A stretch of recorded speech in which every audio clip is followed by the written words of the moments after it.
Hello everyone, welcome to SR tutorials. Friends, ఈ వీడియోలో మనం తెలంగాణకు సంబంధించిన విద్యా ఉద్యోగ సమాచారం ఇంకా కరెంట్ అఫైర్స్ని మనము ఈ వీడియోలో అయితే తెలుసుకుందాం. ఫ్రెండ్స్, వీడియో చూస్తున్న ప్రతి ఒక్కరు కూడా వీడియోని లైక్ చేసి మీ సపోర్ట్ని తప్పకుండా తెలపండి. సో వీడియోలోకి వెళ్తే కనుక ఫస్ట్ వచ్చేసి ఒకే రోజు టెట్ నెట్ ఎగ్జామ్స్ అంటూ ఇచ్చారు. డేట్లు మార్చాలని సర్కార్కు అభ్యర్థుల విజ్ఞప్తి అంటూ వెలుగు పేపర్లో పబ్లిష్ అయింది. నేషనల్ ఎలిజిబిలిటీ టెస్ట్ నెట్ ఇంకా టీచర్ ఎలిజిబిలిటీ టెస్ట్ టెట్ ఒకే షెడ్యూల్లో జరగనున్నాయి. జూనియర్ రీసెర్చ్ ఫెలోషిప్ వర్సిటీల్లో అసిస్టెంట్ ప్రొఫెసర్ పోస్టులకు అర్హత కోసం నెట్ను జనవరి 1 నుంచి 19వ తేదీ వరకు నిర్వహించనున్నట్టు తాజాగా నేషనల్ టెస్టింగ్ ఏజెన్సీ ప్రకటించింది. రాష్ట్రంలో టీచర్ పోస్టులకు అర్హత కోసం టెట్ పరీక్షను జనవరి 1వ తేదీ నుంచి 20వ తేదీల మధ్యలో నిర్వహిస్తామని ఇప్పటికే రాష్ట్ర విద్యాశాఖ వెల్లడించింది. దీంతో రెండు పరీక్షలు ఒకే షెడ్యూల్లో ఉండడంతో అభ్యర్థుల్లో అయోమయం నెలకొన్నది. జాతీయ స్థాయిలో జరిగే పరీక్ష వాయిదా వేయడం కుదరదని, కాబట్టి రాష్ట్ర స్థాయిలో నిర్వహించేటటువంటి టెట్ను వాయిదా వేయాలని అభ్యర్థులు విజ్ఞప్తి చేస్తున్నారు అంటూ రావడం అయితే జరిగింది. నెక్స్ట్ అప్డేట్, రాష్ట్రంలో మిగతా ఉద్యోగ ఖాళీలను భర్తీ చేస్తాం. ఇప్పటికే ప్రతి నెల సగటున 5,000 మంది నిరుద్యోగులకు ఉద్యోగాలు ఇచ్చామంటూ శ్రీధర్ బాబు తెలిపినట్లుగా అయితే మనకు వెలుగు పేపర్లో ఇచ్చారు. తెలంగాణ రాష్ట్రంలో కాంగ్రెస్ ప్రభుత్వం ఏర్పడిన ఈ సంవత్సర కాలంలోనే అనేక సంక్షేమ కార్యక్రమాలు అమలు చేశామని ఐటీ శాఖ మంత్రి శ్రీధర్ బాబు అన్నారు. ప్రతి నెల సగటున 5,000 మంది నిరుద్యోగులకు ఉద్యోగ అవకాశాలు ఇచ్చామని చెప్పారు. ఏడాదిలో 50,000కు పైగా కొలువులు ఇచ్చామని తెలిపారు. రాష్ట్రంలో మిగతా ఖాళీలను భర్తీ చేసేందుకు కసరత్తు చేస్తున్నామని చెప్పారు అంటూ ఈ విధంగా అయితే రావడం అయితే జరిగిందనమాట. ఇక నెక్స్ట్ అప్డేట్, 11 నెలల్లో 12,403 ఉద్యోగాల భర్తీ, సమర్థంగా గ్రూప్ 1 ప్రిలిమినరీ ప్రధాన పరీక్షల నిర్వహణ, జనవరి నుంచి సాధించిన ప్రగతిపై టీజీపీఎస్సీ నివేదిక, చైర్మన్గా పదవి విరమణ చేసిన విశ్రాంత డీజీపీ మహేందర్ రెడ్డి అంటూ ఈ విధంగా అయితే మనకు ఈనాడు పేపర్లో అయితే పబ్లిష్ అయిందనమాట. ప్రభుత్వ ఉద్యోగాల భర్తీ తుది ఫలితాల వెల్లడిలో కొత్త కమిషన్ 11 నెలల కాలంలో చక్కటి ప్రగతి కనబరిచినట్లు టీజీపీఎస్సీ తెలిపింది. ఉద్యోగ పోటీ పరీక్షల సమర్థ నిర్వహణ, ఫలితాల వెల్లడి, పారదర్శకత, బయోమెట్రిక్ హాజరు, ఆటోమేషన్ ద్వారా తుది నియామకాల వెల్లడికి కమిషన్లో పలు సంస్కరణలు తీసుకువచ్చినట్లు పేర్కొంది. టీజీపీఎస్సీ చైర్మన్గా విశ్రాంత డీజీపీ మహేందర్ రెడ్డి నేతృత్వంలోని కమిషన్ 2024 జనవరి నుంచి నవంబర్ వరకు 21 నోటిఫికేషన్ల కింద 12,403 ఉద్యోగాలు భర్తీ చేసినట్లు వెల్లడించింది. ఈ మేరకు సోమవారం గత 11 నెలల కాలంలో టీజీపీఎస్సీ సాధించిన ప్రగతి, సంస్కరణలపై కమిషన్ నివేదికను విడుదల చేసింది. 7 ఏళ్లకు పైగా న్యాయ వివాదాల్లో చిక్కుకుపోయిన lab technician, physiotherapist, physical education teacher ఉద్యోగ ప్రకటన సమస్యలను అధిగమించి తుది నియామకాలు పూర్తి చేశాం. తెలంగాణ తొలి గ్రూప్ 1 ప్రకటన గతంలో వెలువరించిన పలు సవాళ్లు ఎదురు కావడంతో 2 సార్లు ప్రిలిమినరీ పరీక్ష రద్దయింది. ఈ నేపథ్యంలో గతంలోని నోటిఫికేషన్లు రద్దు చేసి ఫిబ్రవరిలో కొత్తగా 563 పోస్టులతో ఉద్యోగ ప్రకటన జారీ చేసి ఆటంకాలు, అవాంతరాలు ఎదురు కాకుండా సమర్థంగా ప్రిలిమినరీ, ప్రధాన పరీక్షలను పూర్తి చేశాం. 2025 ఫిబ్రవరిలోగా తుది ఫలితాలు వెల్లడించేందుకు వీలుగా మూల్యాంకన ప్రక్రియ కొనసాగుతోంది అని కమిషన్ పేర్కొంది అంటూ ఇచ్చారు. అదేవిధంగా కమిషన్ ప్రగతి, సంస్కరణలు ఇలా అంటూ మనకైతే ఇచ్చారు. పోటీ పరీక్షల నిర్వహణలో మరింత పారదర్శకత, విద్యావేత్తల సహకారం కోసం ఎంసెట్, లాసెట్, పీజీ సెట్ లాంటివి భారీ స్థాయిలో నిర్వహిస్తున్న యూనివర్సిటీలు, అకాడమిక్ సంస్థలతో కమిషన్ ఒప్పందాలు చేసుకుంది. పోటీ పరీక్షల్లో న్యాయ వివాదాలు వేగంగా పరిష్కరించేందుకు commission full time law officer నియామకం చేపట్టింది. 4 లీగల్ కన్సల్టెంట్లను నియమించింది. ఐటీ వ్యవస్థను మరింత పటిష్టం చేసింది. అదేవిధంగా మానవ తప్పిదాలకు ఆస్కారం లేకుండా ఫలితాల వెల్లడిలో ఆటోమేషన్ విధానం ప్రవేశపెట్టింది. ఈ విధానం అవలంబించడంతో సుదీర్ఘకాలం పట్టే గ్రూప్ 4 నియామక ప్రక్రియను కమిషన్ వేగంగా పూర్తి చేసింది.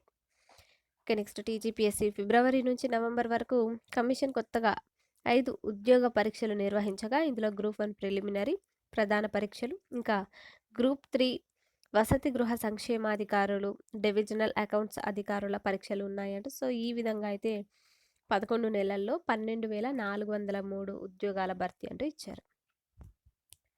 ఇక నెక్స్ట్ అప్డేట్, టీజీపీఎస్సీలో మహేందర్ రెడ్డి మార్క్ కమిషన్లో భారీగా సంస్కరణలు అంటించారు.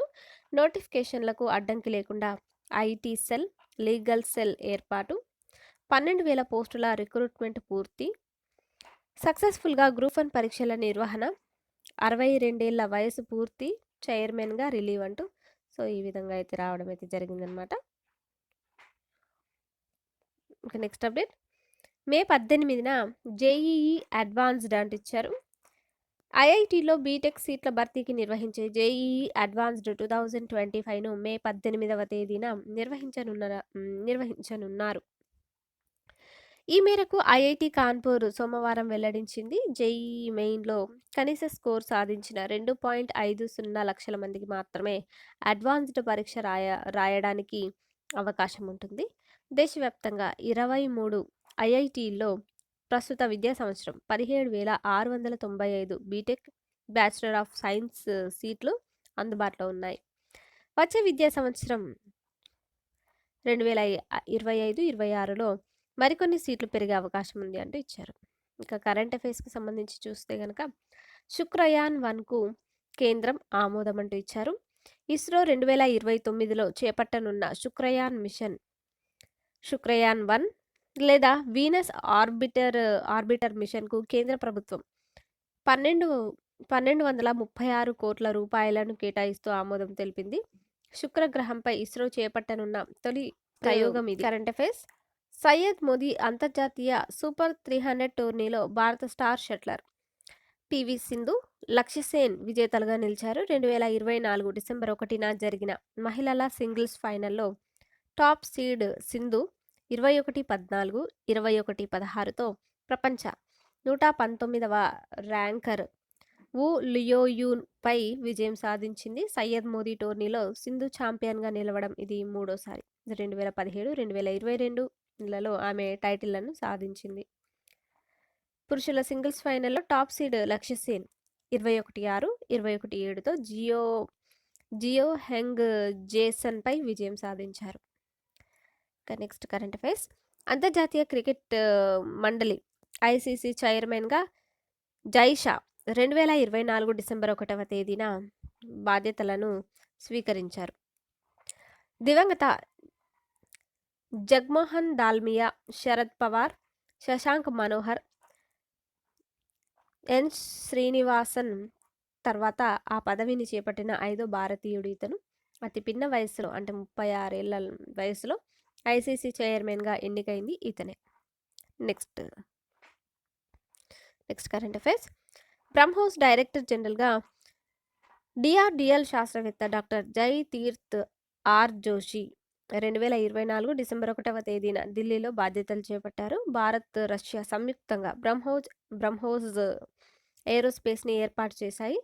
అతుల్ దినకర్ రానే పదవి విరమణతో ఆయన స్థానంలో డాక్టర్ జోషి బాధ్యతలను చేపట్టారు.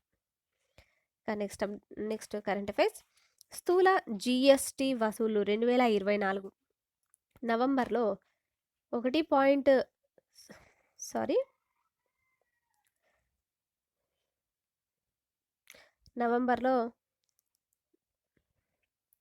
1.8 లక్షల కోట్లుగా నమోదయ్యాయి. 2023 నవంబర్లో వసూలైన 1.68 లక్షల కోట్లతో పోలిస్తే ఈ మొత్తం 8.5% అధికం అంటూ సో ఈ విధంగా అయితే వచ్చింది. ఇక నెక్స్ట్ చూద్దాం, ఎఫ్బిఐ డైరెక్టర్గా కశ్యప్ పటేల్ అంటూ ఇచ్చారు. అమెరికాలో అత్యంత కీలకమైన ఫెడరల్ బ్యూరో ఆఫ్ ఇన్వెస్టిగేషన్ అధిపతిగా భారతీయ అమెరికన్ కశ్యప్ పటేల్ నియమితులు అవనున్నారు. ఈ మేరకు ఆయన్ను నామినేట్ చేయనున్నట్లు డొనాల్డ్ ట్రంప్ తాజాగా ప్రకటించారు. ఎఫ్బిఐ డైరెక్టర్గా కశ్యప్ సేవలందిస్తారని ప్రకటించేందుకు గర్వంగా ఉంది. ఆయన గొప్ప న్యాయవాది, పరిశోధకుడు. అమెరికాలో అవినీతి నిర్మూలనకు, న్యాయాన్ని గెలిపించేందుకు నిరంతరం శ్రమిస్తున్నారు. అమెరికా ప్రజలకు అండగా నిలిచారు. ఆయన నియామకంతో ఎఫ్బిఐకి పూర్వ వైభవం తీసుకొస్తామని ట్రంప్ పోస్ట్ చేశారు. నెక్స్ట్, బ్రహ్మోస్ డీజీగా జైతీర్థ్ ఆర్ జోషి అంటూ ఇచ్చారు.